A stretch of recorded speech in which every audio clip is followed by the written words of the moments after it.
എല്ലാവർക്കും നമസ്കാരം. പൃഥ്വി ബ്ലോഗ്സിലേക്ക് സ്വാഗതം.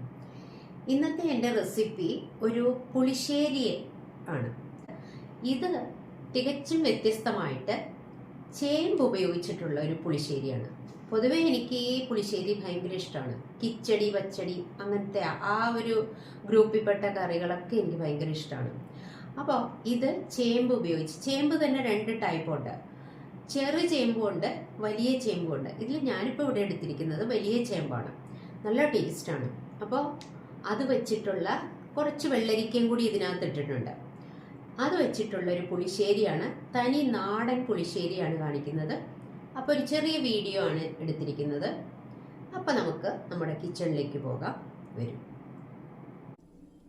2 ചേമ്പ് എടുത്തിട്ടുണ്ട്, വെള്ളരിക്ക, പച്ചമുളക്. കറിക്ക് വേണ്ട അരപ്പ് തയ്യാറാക്കിയെടുക്കാം. ഇതിനൊരു 1/2 കപ്പ് തേങ്ങ എടുത്തിട്ടുണ്ട്. 1/4 ടീസ്പൂൺ ജീരകം എടുത്തു. പിന്നെ നമ്മൾ പച്ചമുളക്, ഒരു വലിയ പച്ചമുളകാണ് എടുത്തിരിക്കുന്നത്. എരിവനുസരിച്ചിട്ട് നമുക്ക് 1 or 2 എടുക്കാം. നല്ല പോലെ അരയണം, നല്ല വെണ്ണ പോലെ അരച്ചെടുക്കണം. അരപ്പ് ഇവിടെ റെഡിയാക്കി വെച്ചിട്ടുണ്ട്, നല്ല പോലെ അരച്ച് വെച്ചിട്ടുണ്ട്. അരപ്പ് റെഡിയാക്കിയ മിക്സിയുടെ ചെറിയ ജാറിലേക്ക് തൈരൊഴിച്ച് നല്ല പോലെ ഒന്ന് പൾസ് ചെയ്തെടുത്തിട്ടുണ്ട്.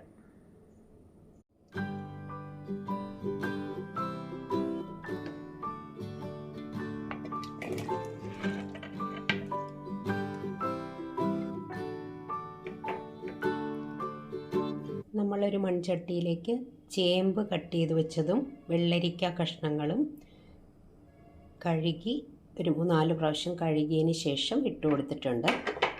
ഇനി ഇതിലേക്ക് ഒരു 2 പച്ചമുളക് കട്ട് ചെയ്തത് അതും കൂടി ചേർത്ത് കൊടുക്കുന്നുണ്ട്. മഞ്ഞൾപ്പൊടി ഇവിടെ ഒരു 1/2 ടീസ്പൂൺ. പിന്നെ മുളക് പൊടി നമുക്ക് വേണമെങ്കിൽ ചേർത്താൽ മതി. പച്ചമുളകിൻ്റെ എരിവ് മതിയെങ്കിൽ അങ്ങനെ ആയാലും മതി. ഞാനിവിടെ എരിവുള്ള മുളക് പൊടി ഒരു 1/4 ടീസ്പൂൺ ചേർക്കുന്നുണ്ട്. പിന്നെ ചേർക്കുന്നത് കുരുമുളക് പൊടിയാണ്, അതും ഒരു 1/4 ടീസ്പൂൺ.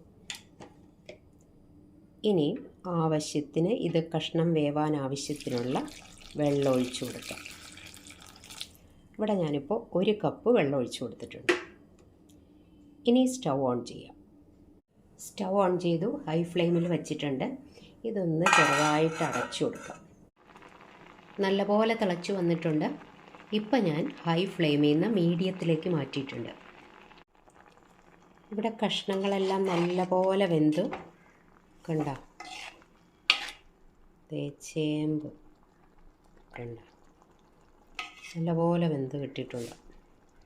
കഷ്ണങ്ങളെല്ലാം നല്ലപോലെ വെന്ത് വന്നിട്ടുണ്ട്. ഇനി നമുക്ക് ഉപ്പ് ചേർത്ത് കൊടുക്കാം. നമുക്ക് ആവശ്യത്തിനുള്ള ഉപ്പ് ചേർത്ത് കൊടുക്കാം. പിന്നെ നോക്കിയിട്ട് വേണമെങ്കിൽ ചേർത്താൽ മതി. ഉപ്പ് ചേർത്ത് കൊടുത്തു.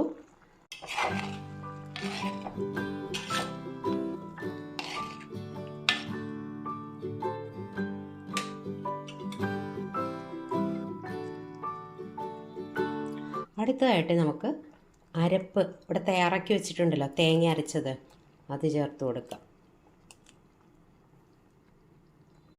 അരപ്പ് ചേർത്തിട്ട് ഒന്ന് തിളച്ച് വന്നിട്ടുണ്ട്. ഇനി നമുക്കിതിലേക്ക് മോര്, നമ്മൾ ഉടച്ചു വെച്ചിരുന്നല്ലോ, തൈര് ഉടച്ചു വെച്ചിട്ടുണ്ടല്ലോ, അത് ചേർത്ത് കൊടുത്താൽ മതി. ഫ്ലെയിം നല്ലപോലെ കുറച്ച് വെക്കണം, ലോവിലാക്കി വെക്കണം.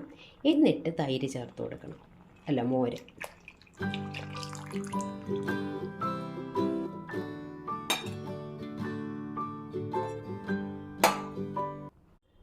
മോര് ചേർത്ത് കൊടുത്തു. ഇനി ഒന്ന് ഇളക്കി കൊടുക്കണം.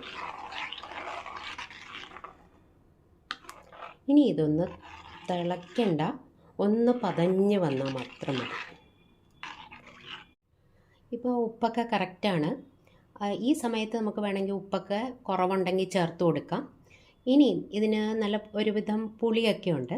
അപ്പോൾ ആ പുളി ഒന്ന് റെഗുലേറ്റ് ചെയ്യാനായിട്ട് ഞാനിവിടെ ഒരു 1/2 ടീസ്പൂൺ പഞ്ചസാര, അല്ലെങ്കിൽ ശർക്കര ചേർത്താലും മതി. ഞാനിവിടെ സാധാരണയായിട്ട് പഞ്ചസാരയാണ് ചേർക്കാറ്. എന്നിട്ടൊന്ന് ഇളക്കി കൊടുക്കണം.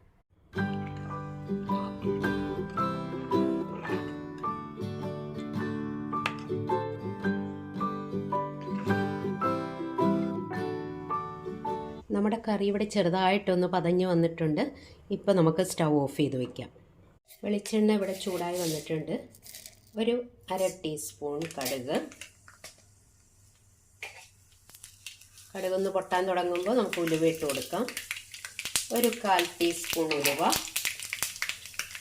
പിന്നെ ഒരു 3 ചുമന്ന മുളക്, വറ്റൽ മുളക്, പിന്നെ നമുക്ക് ആവശ്യത്തിന് കറിവേപ്പില കൂടി ഇട്ട് കൊടുക്കണം. ഇനി നമുക്ക് നമ്മുടെ കറിയിലേക്ക് ഇത് ഒഴിക്കാം.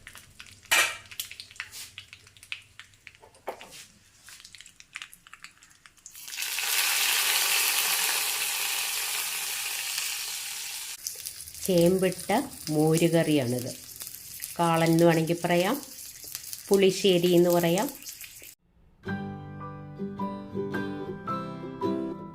എൻ്റെ ചേമ്പ് ഇട്ടിട്ടുള്ള നാടൻ പുളിശ്ശേരി നിങ്ങൾക്ക് ഇഷ്ടപ്പെട്ടെങ്കിൽ നിങ്ങൾ വീഡിയോ സ്കിപ്പ് ചെയ്യാതെ കണ്ട് കമൻറ്റ് അറിയിക്കണം. അതുപോലെ തന്നെ നിങ്ങളുടെ ലൈക്കും ഷെയറും കമൻറ്റും ഒക്കെ എനിക്ക് വേണം. ഇതുവരെ സബ്സ്ക്രൈബ് ചെയ്തിട്ടില്ലെങ്കിൽ ഒന്ന് സബ്സ്ക്രൈബ് ചെയ്യുകയും ബെല്ലൈക്കൺ അമർത്തി ഓൾ എന്നുള്ള ഓപ്ഷൻ കൊടുക്കുകയും കൂടി വേണം. അപ്പോൾ ഞാനിടുന്ന എല്ലാ വീഡിയോസും നിങ്ങൾക്ക് കാണാൻ പറ്റും, നോട്ടിഫിക്കേഷൻ വരും. അപ്പോൾ അടുത്തൊരു വിഭവമായിട്ട് നമുക്ക് ഉടനെ തന്നെ കാണാം. Thank you for watching. By.